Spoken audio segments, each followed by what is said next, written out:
والوں کی صحبت اللہ والوں کی اللہ سے ملوا جاتی ہے صحبت اللہ والوں کی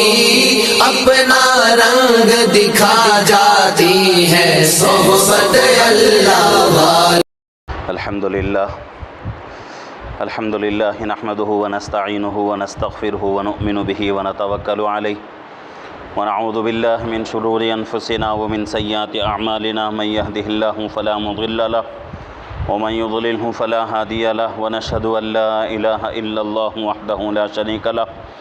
ونشهد ان سیدنا وسندنا وحبیبنا ونبینا ومولانا محمدا عبده ورسولہ وصلی اللہ علیہ وعلی آلہ واصحابہ وبارک وسلم تسلیما کثیرا کثیرا اما بعد فاعوذ باللہ من الشیطان الرجیم بسم اللہ الرحمن الرحیم ومصدقا لما بین یدی من التوراة ولأحل لکم بعد الذی حرم علیکم وجئتکم بآیۃ من ربکم فاتقوا اللہ وأطیعون ان اللہ ربی وربکم فاعبدوہ ھذا صراط مستقیم صدق اللہ العظیم وصدق رسولہ النبی الکریم ونحن علی ذلک لمن الشاہدین والشاکرین والحمد للہ رب العالمین۔ الحمدللہ ہماری تفسیر کا سلسلہ چل رہا ہے۔ گزشتہ مجلس میں جو آیت پاک کی تفسیر ہوئی تھی اس میں حضرت عیسیٰ علیہ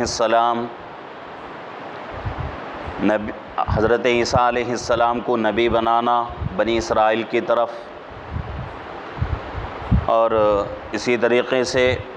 حضرت عیسیٰ علیہ السلام کے کچھ معجزات کا ذکر ہوا تھا کہ اللہ رب العزت نے حضرت عیسیٰ علیہ السلام کو کچھ معجزات عطا فرمائے تھے۔ بعض لوگ وہ ہیں، گزشتہ مجلس میں ایک بات رہ گئی تھی معجزات کے تعلق سے، کہ بعض لوگ وہ ہیں جو حضرات انبیاء علیہم السلام کے معجزات کا انکار کرتے ہیں۔ جو لوگ بھی حضرات انبیاء علیہم السلام کے معجزات کا انکار کرتے ہیں،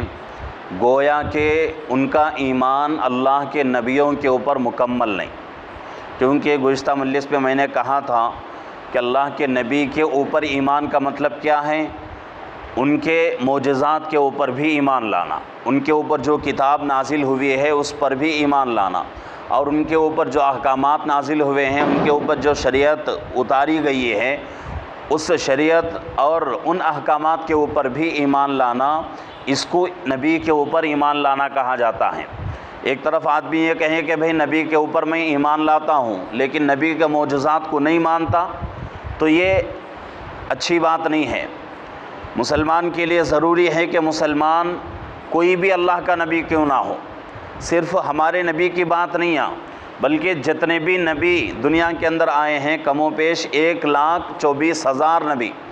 دنیا کے اندر آئے ہیں، تو ان نبیوں میں سے ہر نبی کے اوپر ایمان لانا، ہر نبی کے معجزات کو سچا سمجھنا بہت ہی ضروری ہے۔ اور کچھ لوگ وہ ہیں جو نبی کے معجزات کو اپنے مقام سے بڑھا دیتے ہیں، یہ بھی غلط ہے۔ اور ہر بار میں بہت سی مرتبہ کہتا رہتا ہوں کہ ہر چیز کے لیے اللہ رب العزت نے ایک مقام متعین کر دیا ہے، اس چیز کو اس مقام پر رکھنا بہت ہی ضروری ہے۔ اگر کوئی آدمی اللہ نے کسی چیز کو ایک مقام دے دیا ہے، اس مقام سے اوپر اٹھاتا ہے یا اس مقام سے اس کو نیچے گراتا ہے، تو دونوں بھی غلط ہیں۔ اوپر بھی نہیں اٹھانا چاہیے، نیچے بھی نہیں گرانا چاہیے۔ جیسا کہ بہت سارے لوگ جو ہیں اللہ کے نبی پاک صلی اللہ علیہ وسلم کے بارے میں کہتے ہیں کہ اللہ کے نبی پاک صلی اللہ علیہ وسلم کے پاس غیب کا علم تھا۔ غیب کا علم اللہ کے علاوہ کسی اور کو نہیں ہے۔ اللہ نے ہمارے اور آپ کے آقا محمد الرسول اللہ صلی اللہ علیہ وسلم کو نبی بنایا ہے، خاتم النبیین ہیں اور امام الانبیاء ہیں، اس میں کوئی شک نہیں، اس میں ذرہ برابر بھی شک نہیں۔ اور آپ کے لیے اللہ رب العزت نے معجزات عطا فرمائے، اور ان معجزات میں سے کئی معجزات ایسے ہیں جس کو سن کر آدمی یہ سمجھتا ہے کہ بھئی غیب کا علم آپ کے پاس تھا، نہیں، بلکہ غیب کا علم آپ کے پاس نہیں تھا، اللہ نے غیب کا علم آپ کو عطا نہیں کیا، بلکہ معجزات ایسے عطا فرمائے کہ جو پیچھے نبی گزرے ہیں ان کے جو معجزات تھے اس سے بھی بڑے معجزات ہمارے اور آپ کے آقا محمد عربی صلی اللہ علیہ وسلم کے لیے عطا کیے گئے ہیں۔ تو جو لوگ یہ کہتے ہیں کہ بھئی اللہ کے نبی کو اللہ نے غیب کا علم عطا فرمایا ہے، ان کا بھی یہ عقیدہ غلط ہے۔ تو ہر چیز کا ایک مقام ہوتا ہے، اس کو اس مقام پر رکھنا فرض ہے، ضروری ہے۔ تو جو لوگ اللہ کے نبیوں کے معجزات کو نہیں مانتے وہ بھی غلط خیال میں پڑے ہوئے ہیں، اور جو لوگ اللہ کے نبیوں کے معجزات کو غیب سمجھتے ہیں، غیب کا علم سمجھتے ہیں، وہ لوگ بھی غلطی میں مبتلا ہیں۔ دونوں جماعتیں غلطی میں مبتلا ہیں۔ دونوں جماعتوں سے ہٹ کر ایک درمیانہ راستہ ہے، وہ یہ ہے کہ اللہ نے جتنے نبیوں کو بھیجا ہے ہر نبی حق پر ہیں، ہر نبی حق پر ہیں، اور نبی ہوتا ہے، نبی خدا نہیں ہو سکتا۔ نبی ہے، نبی کبھی بھی کوئی بھی نبی خدا نہیں ہو سکتا، خدا کی ذات الگ ہے، نبی کی ذات الگ ہے۔ تو اسی طریقے سے نبی کو جو معجزات دیے گئے ہیں ان معجزات کو سچا سمجھنا، ان معجزات کے اوپر ایمان لانا، یہ مسلمان کی ذمہ داری ہے۔ لیکن اگر کوئی مسلمان ان کو غیب کا علم سمجھنے لگے تو یہ غیب کا علم سمجھنا اس کا ایک دھوکہ ہے۔ تو نبی کے معجزات اللہ کے طرف سے دیے ہوئے ایک انعام کے طور پر اللہ رب العزت نبیوں کو عطا فرماتے ہیں۔ تو گزشتہ مجلس میں اللہ کے نبی حضرت عیسیٰ علیہ السلام کے کچھ معجزات گزرے ہیں۔ اب گزشتہ مجلس کی ایک آیت جو ہے رہ چکی تھی تفسیر سے، وقت مکمل ہو چکا تھا آدھے گھنٹے کا، تو اس لیے میں نے دوسری آیت کی تفسیر نہیں کی۔ آج کی اس مجلس کے اندر اس آیت کے ساتھ آگے ایک آیت کو ملا کر دو آیتوں کی تفسیر، میں اس مجلس کے لیے دو آیتوں کا انتخاب میں نے کیا ہے۔ تو پہلے جو ہے آیت کی دونوں آیتوں کا ترجمہ سنتے ہیں۔ اللہ فرما رہے ہیں وَمُصَدِّقًا لِمَا بَيْنَ يَدَيَّ مِنَ التَّوْرَاةِ وَلِأُحِلَّ لَكُمْ بَعْدَ الَّذِي حُرِّمَ عَلَيْكُمْ وَجِئْتُكُمْ بِآيَةٍ مِّن رَّبِّكُمْ فَاتَّقُوا اللَّهَ وَأَطِيعُونِ۔ اور میں اس طور پر آیا ہوں کہ تصدیق کرتا ہوں اس کتاب کی جو مجھ سے پہلے تھی، یعنی تورات کی، اور اس لیے آیا ہوں کہ تم لوگوں کے واسطے بعض ایسی چیزیں حلال کر دوں جو تم پر حرام کر دی گئی تھیں، اور میں تمہارے پاس دلیل لے کر آیا ہوں تمہارے پروردگار کی طرف سے، حاصل یہ ہے کہ تم لوگ اللہ سے ڈرو اور میرا کہنا مانو۔ دوسری آیت ان اللہ ربی و ربکم فاعبدوہ ھذا صراط مستقیم، بے شک اللہ تعالیٰ میرا بھی رب ہے اور آپ لوگوں کا بھی رب ہے، فاعبدوہ سو تم لوگ اسی کی عبادت کرو، ھذا صراط مستقیم، بس یہ ہے سیدھا راستہ، ہدایت والا راستہ۔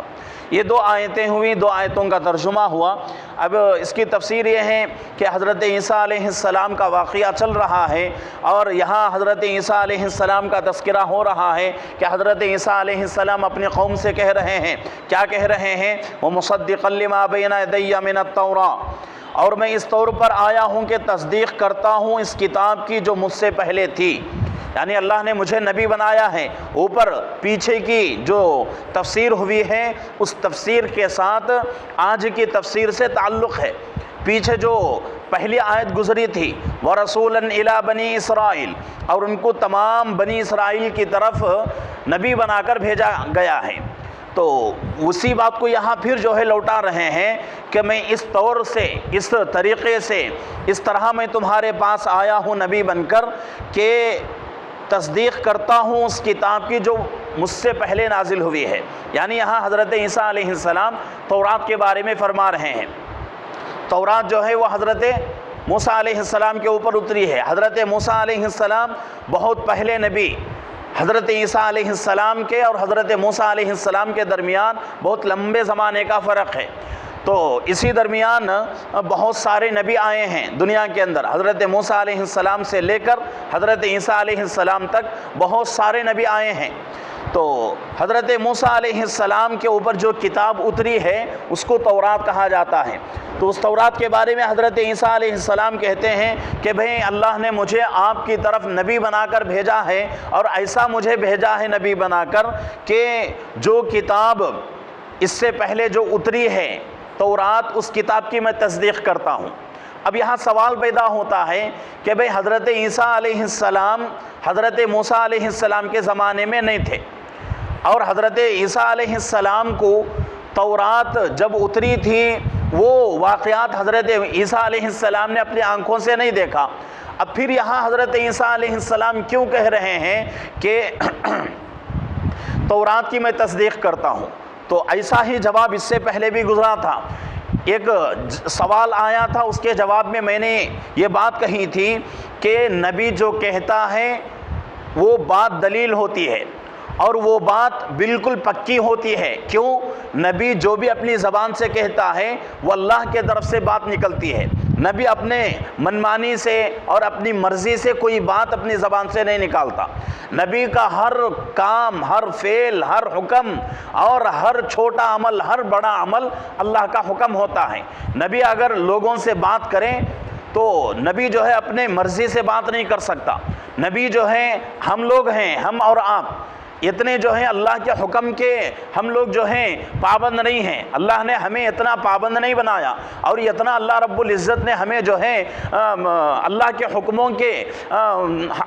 حکموں کے تعلق سے اتنا زیادہ پابند نہیں بنایا۔ ہم جو ہے جو مرضی آیا زبان سے کہہ دیتے ہیں۔ لیکن ایک نبی جو بھی وقت کا نبی ہوتا ہے اپنے زبان سے جو بھی بات نکالتا ہے تو بہت سوچ سمجھ کے، اور اللہ جس کو پسند کرتے ہیں، اللہ جو بات نکالنا چاہتے ہیں وہی بات نبی اپنے زبان سے نکالتا ہے۔ تو نبی جو بھی کہتا ہے، چاہے وہ ہمارے نبی ہوں یا ہمارے نبی سے پہلے جتنے نبی آئے ہیں ان میں سے کوئی بھی نبی ہو، نبی جو بات اپنی زبان سے نکالتا ہے اس کے اندر رائی کے دانے کے برابر بھی جھوٹ نہیں ہوتا، اس کے اندر شک کرنے کی اب ضرورت ہی نہیں ہے۔ اگر کوئی آدمی اللہ کے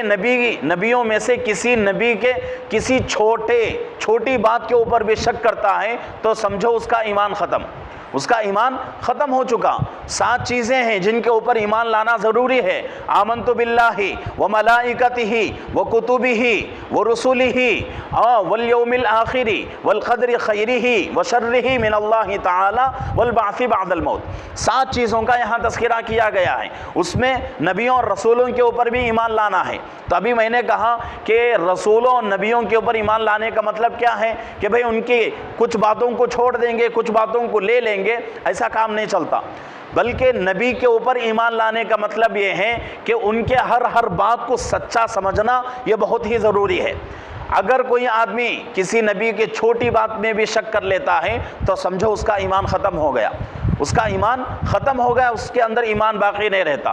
تو یہاں جو ہے حضرت عیسیٰ علیہ السلام جو فرما رہے ہیں کہ بھئی اللہ نے مجھے جو نبی بنا کر تمہارے طرف بھیجا ہے، ایسا نبی بنا کر مجھے تمہارے طرف بھیجا ہے کہ میں تم سے پہلے جو کتاب آئی ہے تورات، اس کی میں تصدیق کرتا ہوں، اور اس کے بارے میں یہ کہتا ہوں کہ وہ کتاب سچی ہے، اس کا ایک ایک لفظ سچا ہے، اس کا ایک ایک حرف جو ہے سچا ہے۔ تو اس کی میں جو ہے تصدیق کرتا ہوں، اس کو سچا بتاتا ہوں۔ اور آگے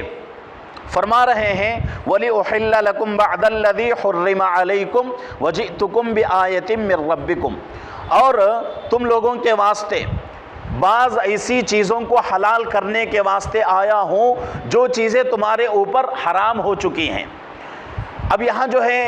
ہمارے دلوں کے اندر ایک اشکال پیدا ہو سکتا ہے کہ بھئی نبی کو اللہ نے کیسا اختیار دے دیا؟ نبی جو ہے حرام، اللہ نے حرام کر دیا ہے، ان چیزوں کو کیوں حلال کر رہا ہے؟ نبی کے اندر کہاں سے اختیار آ جاتا ہے؟ تو اس کا جواب یہ دیا جاتا ہے کہ بھئی ابھی میں نے کہا کہ نبی جو بھی اپنی زبان سے بات نکالتا ہے اللہ کے طرف سے، اپنے من سے، اپنی مرضی سے کوئی بات نبی کے منہ سے نہیں نکلتی۔ تو اگر یہاں حضرت عیسیٰ علیہ السلام کہہ رہے ہیں کہ بھئی بعض چیزوں کو میں تمہارے لیے حلال کرنے کے لیے آیا ہوں اور جو چیزیں تمہارے اوپر حرام ہو چکی ہیں، تو اس کا مطلب یہ ہے کہ اللہ رب العزت پہلے سے ہی آپ کو خبر دے دیے ہیں، پہلے سے ہی آپ کو اللہ نے بتا دیا ہے کہ اے عیسیٰ تم جو ہے نبی بنائے جاؤ گے، اور تم نبی بنانے کے بعد کچھ چیزیں حرام ہو چکی ہیں بنی اسرائیل کے لیے، تمہارے ذریعے سے ہم کیا کریں گے، ان چیزوں کو حلال قرار دے دیں گے۔ تو اللہ کے کہنے کے بعد حضرت عیسیٰ علیہ السلام یہ کہہ رہے ہیں، ورنہ تو نبی جو ہے اپنی زبان اپنے جو ہے من سے اپنی مرضی سے کوئی بات نہیں کہتا۔ تو اب یہاں جو ہے ایک اشکال اور بھی ہوتا ہے کہ بنی اسرائیل کے اوپر کون سی چیزیں حرام تھیں، تو کچھ چیزیں ایسی تھیں جن کو اللہ نے حرام قرار دے دیا، اس میں سے جانوروں کی چربی جو ہے ہمارے لیے حلال ہے، ہم جو ہے کھاتے بھی ہیں، لیکن بنی اسرائیل کے لیے چربی حرام تھی۔ اور اسی طریقے سے مچھلی کو بھی اللہ رب العزت نے بنی اسرائیل کے لیے حرام قرار دے دیا، لیکن مچھلی کے بارے میں اور اسی طریقے سے چربی ہے اور کوئی بھی چیز جس کو اللہ نے حرام قرار دے دیا ہو، پورے زندگی کے لیے اور رہتی دنیا تک کے لیے نہیں، بلکہ کچھ وقت کے لیے اللہ رب العزت نے کیا کر دیا، حرام قرار دے دیا، پھر اس کو اللہ رب العزت نے حلال قرار دے دیا۔ تو اس میں سے ایک چربی ہے اور ایک مچھلی ہے، اور بھی کچھ چیزوں کا تذکرہ ہوا ہے تفسیروں کے اندر، تو وہ چیزیں پہلے سے جو ہے حرام تھیں، تو حضرت عیسیٰ علیہ السلام کو اللہ نے نبی بنایا، نبی بنانے کے بعد اب قوم میں آئے، قوم میں آ کر محنت شروع کیے، محنت کرتے تھے، تو اللہ رب العزت نے حکم دے دیا کہ بھئی پہلے سے جو چیزیں حرام ہیں وہ چیزیں اب تمہارے ذریعے سے ہم قوم کے لیے کیا کر رہے ہیں، حلال کر رہے ہیں۔ اس کے بعد سے چربی بھی حلال ہو گئی اور مچھلی بھی حلال ہو گئی۔ جیسا کہ ہماری شریعت کے اندر کیا تھا، پہلے بہت ساری چیزیں حلال تھیں، تو اس کے بعد ان چیزوں کو اللہ نے حرام قرار دے دیا، جیسے کہ گدھے کا گوشت جو ہے پہلے حلال تھا، اس کے بعد دیکھا گیا کہ بھئی صحابہ جو ہے گدھوں کو جو ہے ذبح کر رہے ہیں اور اس کو پکا کے کھا رہے ہیں، تو اللہ رب العزت نے کیا کر دیا، حکم نازل کر دیا، اللہ کے نبی صلی اللہ علیہ وسلم نے اعلان فرما دیا کہ بھئی آج کے بعد سے کیا ہے، گدھا حرام ہے۔ اگر گدھے کو جو ہے ایسے ہی حلال کرتے جاؤ، کھاتے جاؤ، تو مزدوری کے لیے اور بوجھ اٹھانے کے لیے کون سا جانور ہمارے پاس رہ جائے گا؟ تو اس لیے کچھ چیزیں جو ہے پہلے حلال تھیں، بعد میں حرام ہو گئیں، تو اس میں سے یہ گدھے کا گوشت، اور اسی طریقے سے شراب ہے، شراب شروع زمانے میں حلال تھی، جب اللہ کے نبی صلی اللہ علیہ وسلم کو اللہ نے نبی بنایا، نبی بنانے کے بعد فوراً شراب حرام نہیں ہوئی۔ تعلیم کے اندر، کتابوں کے اندر، حدیثوں میں ہم لوگ سنتے رہتے ہیں کہ جس آدمی کے پاس عرب کے اندر جتنی پرانی شراب ہوتی تھی وہ آدمی اتنا بڑا مالدار سمجھا جاتا تھا، اور لوگوں کے پاس اس زمانے میں بڑے بڑے مٹکے ہوتے تھے اور گھروں کے اندر گڑھے کھود کے رکھے ہوئے تھے، اور بڑے بڑے گڑھے بنا کر اس میں بڑے بڑے مٹکے اتار کر اس میں جو ہے پرانی شراب رکھتے تھے لوگ۔ اور یہ شراب کیوں رکھتے تھے؟ فخر کے طور پر، کہ جس کے پاس جتنی پرانی شراب ہوگی وہ آدمی اتنا زیادہ مالدار اور اتنا زیادہ لوگ اس کی عزت کرتے تھے۔ جس طریقے سے آج جس کے پاس بہت زیادہ پیسہ ہو جاتا ہے تو حالانکہ اس آدمی کی کچھ بھی وقار نہیں رہتی، اس آدمی کی کچھ بھی حیثیت نہیں، اس آدمی کو پیشاب پاخانہ کرنے کا طریقہ بھی معلوم نہیں، پیشاب پاخانہ کر کے استنجے کا طریقہ بھی معلوم نہیں، پاکی حاصل کرنے کا طریقہ بھی معلوم نہیں، لیکن اس کے پاس مال آ گیا، بہت سارے پیسے ہو گئے، لوگ اس کی عزت کر رہے ہیں۔ تو اسی طریقے سے اس زمانے میں کیا ہوتا تھا، جس کے بعد جتنی پرانی شراب ہوتی تھی لوگ اس کی اتنی ہی عزت کرتے تھے۔ تو اللہ رب العزت نے کیا کیا، پہلے شراب کو حرام قرار نہیں دیا۔ قرآن کے اندر موجود ہیں 3 آیتیں ہم کو ایسی ملتی ہیں جس میں اللہ رب العزت نے کیا کر دیا، ایک ایک منزل پر شراب کو جو ہے پہلے اللہ کے طرف سے حکم نازل ہو گیا کہ بھئی شراب پی کر کیا کرو، نماز کے قریب مت آؤ، شراب پی کر نماز کے قریب مت آؤ۔ تو جیسے ہی یہ حکم نازل ہوا صحابہ کے اندر ایک قسم کی نفرت آ گئی شراب سے، ایک قسم کی گھن محسوس ہونے لگی کہ بھئی اللہ کا حکم ہو رہا ہے شراب پی کر نماز کے قریب مت آؤ، اب شراب پئیں گے تو نماز پڑھنے کا ہم کو جو ہے نماز پڑھنے کی اجازت نہیں ہے، اور دن کے اندر 5 نمازیں ہم کو پڑھنا ہے، اور شراب پئیں گے تو شراب کی حالت میں نماز ہماری قضا بھی ہو جائے گی، تو اس سے بہتر یہ ہے کہ بھئی شراب کو چھوڑ دیتے ہیں۔ تو کچھ صحابہ ایسے تھے جنہوں نے کیا کر دیا، پہلے ہی حکم میں شراب کو چھوڑ دیا۔ اس کے بعد پھر دوسرا حکم نازل ہوا اللہ کی طرف سے کہ اے میرے صحابہ، اے مسلمانوں، شراب یہ تم جو پیتے ہو یہ تمہارے لیے اس کے اندر کسی قسم کا کوئی نفع نہیں ہے، صرف نقصان ہی نقصان ہے۔ تو جب دوسرا حکم نازل ہو گیا تو اللہ صحابہ نے کیا کیا، بھئی جب اس کے اندر نقصان ہی نقصان ہے تو اس کو کیوں پئیں گے، تو چلو چھوڑ دیتے ہیں۔ تو کچھ صحابہ نے کیا کر دیا، شراب کو چھوڑ دیا۔ اس کے بعد جو ہے اب حضرات صحابہ کی طبیعت بن گئی، حضرات صحابہ کی طبیعت بن گئی کہ کیسی طبیعت بن گئی کہ اللہ جس چیز کو حرام قرار دے رہے ہیں صحابہ اس چیز کو چھوڑنے تیار ہیں، اس چیز کو جو ہے چھوڑنے کے لیے صحابہ کو تکلیف محسوس نہیں ہو رہی ہے۔ تو جب ایسی طبیعت بن گئی تو اللہ نے تیسری مرتبہ حکم نازل کر دیا، یا ایھا الذین آمنوا انما الخمر والمیسر۔ 7ویں پارے کی آیت ہے، دوسرے صفحے کی پہلی آیت ہے کہ اللہ نے فرما دیا کیا ایمان والو، شراب کو ہم نے آپ کے لیے ہمیشہ ہمیشہ کے لیے حرام قرار دے دیا۔ تو یہ جو ہے پہلے حلال تھی بعد میں حرام ہو گئی۔ تو اسی طریقے سے حضرت عیسیٰ علیہ السلام اپنی امت کو جو ہے سمجھا رہے ہیں کہ بھئی اللہ نے مجھے ایسا نبی بنا کے تمہارے پاس بھیجا ہے جو تم سے پہلے کتاب جو آئی ہے اس کی میں تصدیق کرتا ہوں، اور دوسری بات یہ ہے کہ کچھ چیزیں تمہارے اوپر حرام ہو چکی ہیں ان چیزوں کو میں حلال کر رہا ہوں۔ تو اس میں سے ایک مچھلی ہے اور ایک جو ہے چربی ہے، اور بھی کچھ چیزوں کا تذکرہ ہے تفسیروں کے اندر۔ تو آگے اللہ فرما رہے ہیں کہ وَجِئْتُكُمْ بِآیَةٍ مِّن رَبِّكُمْ، اور میں تمہارے پاس دلیل لے کر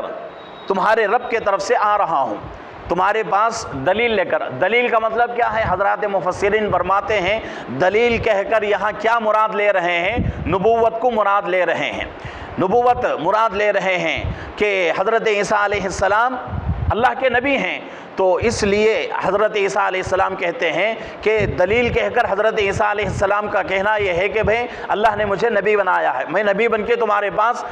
جو ہے دلیلوں کے ساتھ تمہارے سامنے بات کر رہا ہوں۔ تو آگے فرمایا جا رہا ہے کہ حضرت عیسیٰ علیہ السلام کہتے ہیں فاتقوا اللہ، اے لوگو اللہ سے ڈرو، وَأَطِیعُونَ، اور میری اتباع کرو۔ اللہ سے ڈرو اور میری اتباع کرو، دونوں چیزیں ضروری ہیں، اللہ سے ڈرنا بھی ہے اور نبی کی اطاعت بھی ضروری ہے، لیکن ہمارے لیے ضروری ہے کہ ہم جو ہے صرف اور صرف ہمارے نبی کی اتباع کریں گے، دوسرے نبیوں کی اتباع نہیں کریں گے۔ ایمان تو لائیں گے، ایمان لانا الگ ہے اور ان کی باتوں کے اوپر عمل کرنا الگ ہے۔ یہ ایک آدمی کو ہم جو ہے سچا سمجھتے ہیں، ایک ہمارا دوست ایسا ہے کہ بھئی وہ اس آدمی کو ہم سچا سمجھتے ہیں اور اس کے بارے میں یہ کہتے ہیں کہ بھئی یہ آدمی جھوٹ نہیں کہتا، لیکن اس کا مطلب یہ نہیں کہ بھئی ہم جو ہے اس کے ساتھ زندگی گزاریں گے اور وہ جیسا کہے گا ویسا مانیں گے، ایسی بات نہیں، ہم جو ہے اس کو سچا سمجھتے ہیں بس۔ تو اسی طریقے سے پیچھے جو نبی آئے ہیں ان کے اوپر ہم ایمان لائیں گے، ان کی اطاعت نہیں کریں گے۔ اطاعت کا حق کس کو ہے؟ کس کی اطاعت کرنی ہے؟ اللہ کے نبی صلی اللہ علیہ وسلم کی اطاعت کرنا ہے۔ اسی پارے کے اندر کچھ تقریباً 2-3 مہینے پہلے ایک آیت ہمارے سامنے تفسیر میں گزری تھی، قُلْ إِن كُنتُمْ تُحِبُّونَ اللَّهَ فَاتَّبِعُونِي يُحْبِبْكُمُ اللَّهُ وَيَغْفِرْ لَكُمْ ذُنُوبَكُمْ وَاللَّهُ غَفُورٌ رَحِيمٌ۔ اللہ رب العزت فرما رہے ہیں اپنے نبی صلی اللہ علیہ وسلم کو مخاطب کر کے کہ اے نبی جی آپ کہہ دیجئے، قل آپ کہہ دیجئے، ان کنتم تحبون اللہ، اگر تم اللہ سے محبت کرتے ہو، فاتبعونی، میری اتباع کرو۔ تو نبی بھی کہہ رہے ہیں، ہمارے اور آپ کے آقا محمد الرسول اللہ صلی اللہ علیہ وسلم بھی یہی کہہ رہے ہیں کہ اگر تم اللہ سے محبت کرتے ہو تو میری اتباع کرو۔ تو اسی طریقے سے حضرت عیسیٰ علیہ السلام بھی کہتے ہیں کہ اے لوگو اللہ سے ڈرو اور کیا کرو؟ میری اتباع کرو۔ ان اللہ ربی وربکم فاعبدوہ، اور آگے آیت کے اندر فرمایا جا رہا ہے بے شک اللہ میرا بھی رب ہے تمہارا بھی رب ہے۔ ایسا نہیں کہ اللہ صرف میرا رب ہے تمہارا رب نہیں، اور ایسا بھی نہیں کہ پھر اللہ جو ہے تمہارا رب ہے میرا رب نہیں، ایسا بھی نہیں۔ اللہ رب العزت پورے دنیا کے انسانوں کے رب ہیں، چاہے وہ انسانوں میں نبی ہو، صحابی ہو،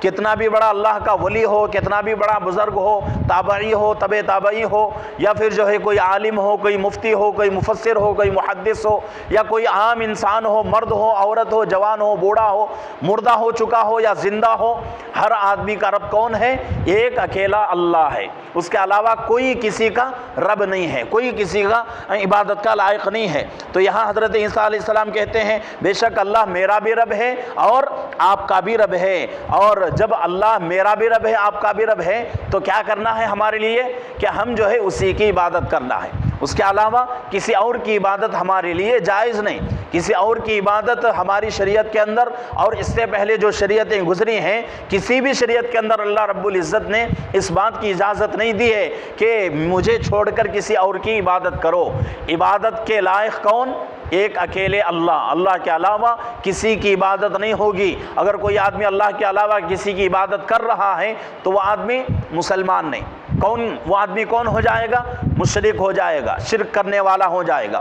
تو اس لیے حضرت عیسیٰ علیہ السلام فرماتے ہیں کہ بھئی اللہ میرا بھی رب ہے آپ کا بھی رب ہے، فاعبدوا، بس اسی کی عبادت کرو، ھذا صراط مستقیم، بس یہ ہے سیدھا راستہ، بس یہی سیدھا راستہ ہے کہ اللہ کی عبادت کرو، اللہ کے علاوہ کسی اور کی عبادت نہ کرو، یہی سیدھا راستہ ہے۔ اگر کوئی آدمی اللہ کے علاوہ کسی اور کی عبادت کرتا ہے، کسی اور کو جو ہے